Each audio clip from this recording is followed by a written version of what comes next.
ایک حدیث سنا رہا تھا اس کے بارے میں، کہتے ہیں حدیث پاک میں، اب مرزا سنا رہا، کہتے ہیں حضرت علی کو حضور نے فرمایا ایک وقت آئے گا تیری عائشہ سے جنگ ہوگی رضی اللہ عنہا. تو حضرت علی نے فرمایا یا رسول اللہ اس وقت تو میں ظالم ہوں گا. فرمایا نہیں، عائشہ ظالمہ ہوگی، نعوذ باللہ من ظالم. مرزا اپنی ماں کے پیٹ سے اگر 7 دفعہ بھی پیدا ہونے کی طاقت رکھتا ہے نا، 7واں جنم بھی لے کے آ جائے، یہ حدیث میں لفظ نہیں دکھا سکتا. جھوٹ بولتے ہیں اما عائشہ پہ. اور جڑا ماں دا گستاخ ہوئے تو پھر تسی خود سمجھ دے ہو. اٹھائیں المستدرک للحاکم، مسند امام احمد، سنن نسائی الکبریٰ. نبی علیہ السلام کے ساتھ حضرت ابو بکر اور عمر بھی موجود تھے، اور حضرت علی اور باقی اصحاب بھی. حضور اپنے ایک زوجہ محترمہ کے گھر سے نکلے اور تھوڑا دور جا کے آپ کی جوتی ٹوٹ گئی تو آپ نے حضرت علی کو گاٹھنے کے لیے دی، اور تھوڑی دور جا کے حضرت علی سے الگ ہو کے حضور کھڑے ہوئے اور اس گیپ کو غنیمت جانتے ہوئے نبی علیہ السلام نے فرمایا دیکھو اللہ تعالیٰ نے مجھے نبی بنا کر مبعوث کیا، تو ایز اے لاسٹ ریزارٹ قرآن کی تنزیل کی خاطر مجھے اپنی قوم کے خلاف تلوار اٹھانی پڑ گئی. لیکن تم میں ایک ایسا شخص ہے جسے قرآن کی تفسیر کی خاطر مسلمانوں کے خلاف تلوار اٹھانی پڑ جائے گی، جس طرح مجھے کافروں کے خلاف اٹھانی پڑی.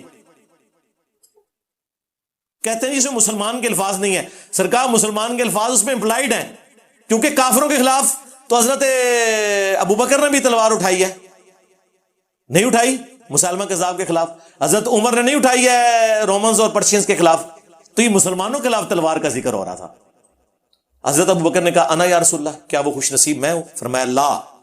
رسول اللہ اپنی زبان پہ لا کا لفظ نہیں آنے دیتے تھے جود و سخا کی وجہ سے، لیکن یہاں پہ آپ نے مجبوراً کہا لا نہیں. حضرت عمر نے کہا یا رسول اللہ میں ہوں وہ خوش نصیب؟ فرمایا لا، بلکہ وہ شخص ہے جو میری جوتیاں گانٹ رہا ہے. صحابہ کرام دوڑے حضرت علی کی طرف اور انہیں بشارت دی کہ آن دا بہاف آف پروفٹ آپ مسلمانوں کے خلاف تلوار اٹھائیں گے جس طرح رسول اللہ نے کافروں کے خلاف اٹھائی. تو کہتے ہیں کہ حضرت علی کے چہرے سے ہمیں یوں لگا جیسے انہیں یہ پہلے ہی معلوم ہے کہ انہوں نے رسول اللہ کی یہ ڈیوٹی پوری کرنی ہے. اندازہ کریں، بالکل ون سائیڈڈ مقدمہ ہے. ایک ایک جنگ کے اوپر رسول اللہ مور لگا کے گئے ہوئے، ایک ایک جنگ کے اوپر. مسند احمد کھول لیں، مجموع زوائد کھول لیں. نبی علیہ السلام نے فرمایا میری بیوی کا کیا حال ہوگا جب حوض کے کتے اس پہ بھونکیں گے. اور یہ حدیث تو شیخ زبیر صاحب سے میں نے ویڈیو میں ریکارڈ کروا لی تھی، حدیث حوض.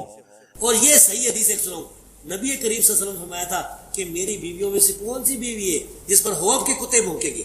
صحیح ہے. یہ جب عائشہ صدیقہ اپنے ساتھیوں کے ساتھ لشکر کے ساتھ جا رہی تھی حوض سے تو وہاں کتے بھونکے بہت زیادہ. یہ غیب کی خبر پوری ہوئی، ثابت ہوئی. اس لیے ہم کہتے ہیں کہ نبی کریم صلی اللہ علیہ وسلم کو جو اللہ نے غیب بتایا تھا وہ جانتے تھے وہی کے ذریعے. تو عائشہ صدیقہ نے پوچھا یہ کون جگہ؟ فرمایا یہ حوض ہے. انہوں نے کہا فرمایا مجھے تو حدیث یاد آ گئی، میں واپس آنا چاہتی ہوں. تو انہوں نے کہا کہ نہیں، اللہ مسلمانوں میں صلح کرا دے. یعنی مسئلہ صلح کا تھا، جنگ کا نہیں تھا. پھر جنگ ہوئی اور وہ پیشن گوئی پوری ہوئی. شیخ البانی نے پورا چیپٹر سلسلہ حدیث سیاح میں حدیث حوض کے اوپر، اور انہوں نے صفوں کے صفحے کالے کر دیے. ان کے میں نے کامنٹس نقل کیے ہیں اپنے پمفلٹ کے اندر. انہوں نے کہا کہ شیعہ تو 12 کو معصوم مانتے ہیں، تم سارے صحابہ کو معصوم مانتے ہو. یہ ماننا پڑے گا کہ جب 2 گروہ لڑے اور ہزاروں مسلمان شہید ہوئے تو رسپانسبلٹی تو فکس کرنی پڑے گی نا. یہ نہیں کہہ سکتے کہ دونوں حق پہ تھے. انہوں نے کہا حضرت علی اور ان کے ساتھی حق پر تھے، مخالفین جو تھے، جو صحابہ کی جماعت ہے، ہم انہیں اجتہادی خطا پہ کہتے ہیں لیکن وہ حق پہ نہیں تھے. وہ تو اہل سنت نے ایک اجتہادی خطا والا، وہ بھی آپ چھوڑ دیں یار، کیا وہ حدیث بخاری مسلم میں ہے. اور اس حدیث کے اوپر امام بخاری نے باب باندھا ہے، حدیث میں الفاظ ہیں اگر حاکم اجتہاد کرے اور وہ درست کرے تو اسے 2 اجر ملیں گے، غلط کرے تو 1. یعنی اگر حضرت علی رضی اللہ تعالیٰ عنہ جنگ جمل، صفین اور نہروان غلط لڑتے تو تب بھی 1 اجر پا لیتے. اب صحیح لڑی ہے تو 2 اجر. مخالفین کا تو کوئی ذکر ہی نہیں. اس پہ باب ہی پڑھ لیں آپ. باب کیا الفاظ ہیں اس کے اندر، حاکم وقت اجتہاد کرے. باغی کے اجتہاد کے اوپر تو کہیں پہ بھی بشارت نہیں ہے، خام خائی.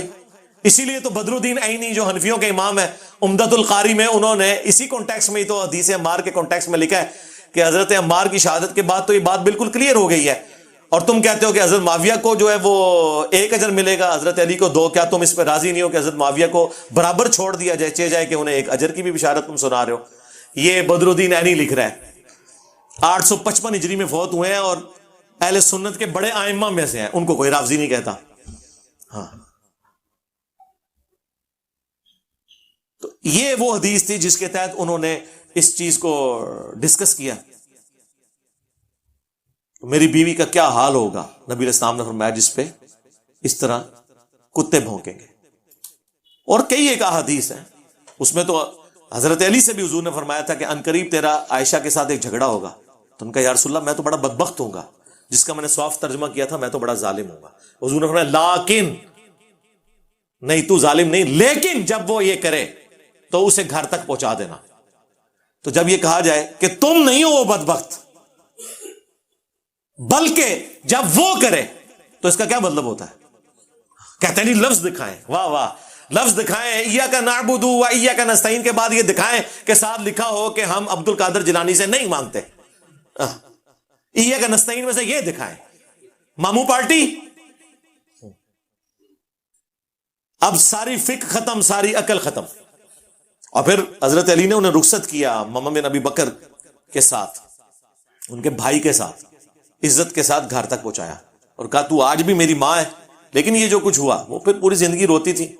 صحیح بخاری میں مجھے میری سوکنوں کے ساتھ دفن کرنا، جو کچھ میں نے حضور کے بعد جو کچھ معاملہ ہوا، میں نہیں چاہتی کہ رسول اللہ اور ابو بکر اور عمر کے ایسے لوگ میری تعریف کریں۔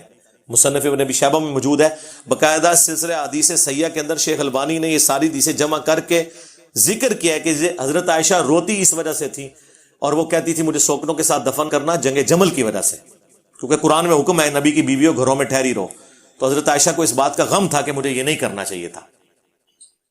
یہ اللہ کے نیک بندوں کی نشانی ہوتی ہے، اللہ تعالیٰ انہیں مرنے سے پہلے توفیق دے دیتا ہے توبہ کی۔ ایمی تو نہیں عمار ابن یاسر نے فرما دیا تھا صحیح بخاری میں کہ اے لوگو، عائشہ بصرہ سے روانہ ہو چکی ہیں، وہ دنیا اور آخرت میں تمہارے نبی کی بیوی ہیں، مرتبہ نہیں کام ہونے دیا، لیکن اللہ تمہیں آزمائے گا کہ تم اللہ کی اطاعت کرتے ہو یا عائشہ کی اطاعت کرتے ہو، کیونکہ علی کی اطاعت اللہ کی اطاعت ہے، اطیعوا اللہ و اطیعوا الرسول و اولی الامر منکم۔ اب دیکھ لیں، یعنی حضرت عمار نے یہ نہیں کہا علی ورسز عائشہ، طلحہ و زبیر، اللہ ورسز، لیکن عزت نہیں کم کی، کہا دنیا اور آخرت میں تمہارے نبی کی بیوی ہیں، یہ تمہارے پہ آزمائش آ پڑی ہے۔ سلف کا فام لو جی، عمار ابن یاسر کا فام لے لو۔ اور لو سنن کبری البیہقی میں موجود ہے، عمار ابن یاسر کہتے ہیں اہل صفین کو، معاویہ کی پارٹی کو، اہل شام کو یہ نہ کہو کہ یہ کافر ہو گئے ہیں، یہ کہو یہ فاسق اور ظالم ہے۔ ظالم کا لفظ موجود ہے، دکھاؤ جی، اے لو دیکھ لو، اور دکھائیے۔ المستدرک للحاکم میں موجود ہے اوپر تلے، جب حضرت زبیر آئے اور حضرت علی نے انہیں حدیث یاد کروائی، زبیر یاد ہے نا حضور نے کہا تھا ایک دن تو علی کے خلاف تلوار اٹھائے گا اور تو اس وقت ظالم ہوگا، تو حضرت زبیر ایڑی لگا کے جنگ چھوڑ کے پیچھے چلے گئے، اور ان کا میں بھول گیا تھا۔ ظالم کے الفاظ موجود ہیں، لیکن وہ ایک خبیث تھا، حضرت علی کی فوج میں خارجی، اس نے جا کے انہیں شہید کیا۔ اور جب خبر سنانے آیا تو حضرت علی نے فرمایا مسند احمد اور مستدرک للحاکم میں کہ صفیہ کے بیٹے کے قاتل کو، ابن جرموز کو جہنم کی بشارت سنا دو میری طرف سے، کیونکہ میں نے رسول اللہ سے سنا تھا کہ ہر نبی کا کوئی نہ کوئی ساتھی ہوتا ہے، اور میرا ساتھی زبیر بن عوام ہے۔ ہر نبی کے ساتھ حواری ہوتے ہیں، اور میرا حواری زبیر ہے۔ یہ حضرت علی اس کے قاتل کو جہنم کی بشارت سنا رہے ہیں، اس نسبت کی وجہ سے کہ وہ رسول اللہ کے ساتھی تھے، اسی لیے انہیں بھی توفیق ہوئی ہے۔ حضرت طلحہ بھی جنگ چھوڑ گئے، حاکم میں موجود ہے، مروان کو جب پتا چلا حضرت طلحہ بھی جنگ چھوڑ رہے ہیں، اس نے پیچھے سے گھٹنے میں تیر مارا یا نیزہ مارا اور وہ شہید ہو گئے۔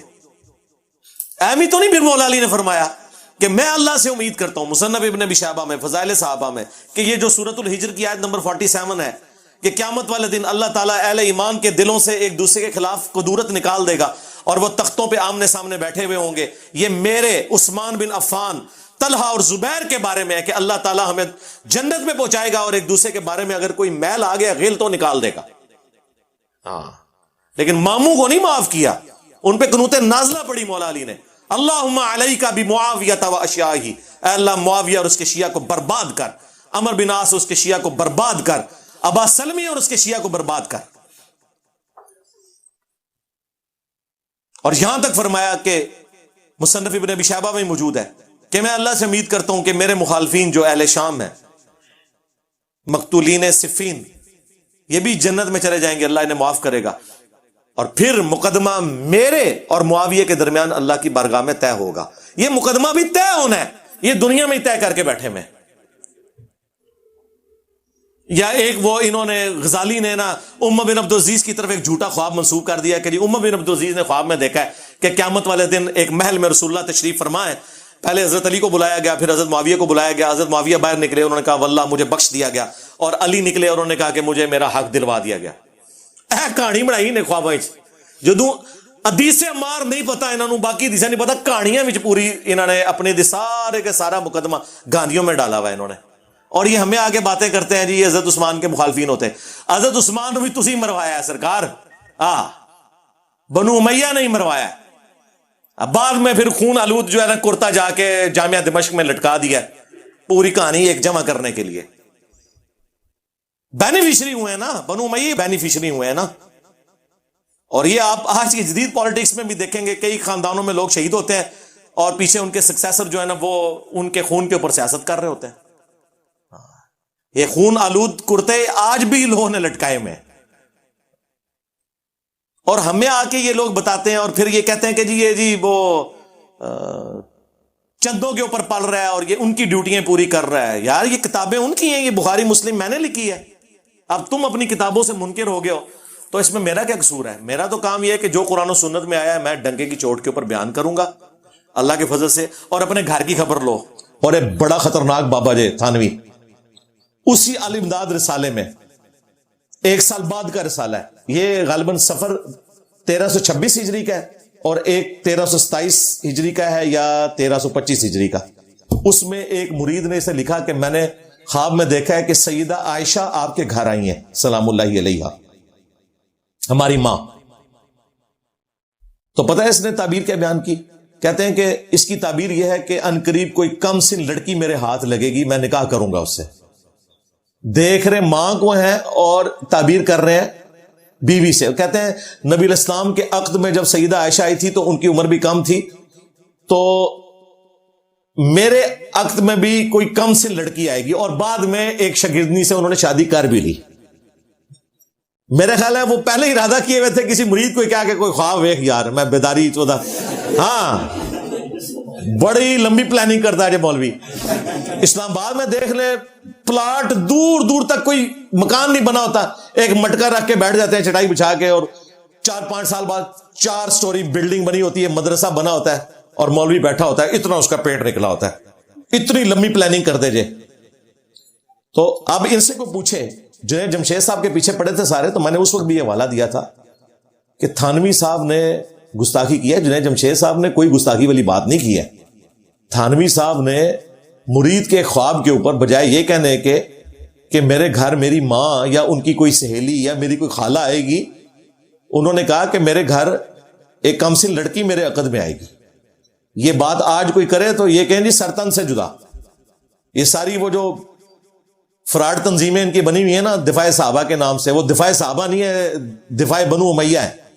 ورنہ دفاع صحابہ تو یہ ہے کہ عمار بن یاسر کا دن منایا جائے اور لوگوں کو بتایا جائے کہ کس رضی اللہ عنہ نے, کس رضی اللہ عنہ کے کہنے پہ عمار رضی اللہ عنہ کو, جس کے ماں باپ اسلام کے پہلے شہداء ہیں, جو اولو العزم اصحاب میں سے ہے, جس کے بارے میں سنن نسائی میں المستدرک الحاکم میں حدیث ہے کہ عمار سر کے بالوں سے پاؤں کے ناخنوں تک ایمان سے پر ہے.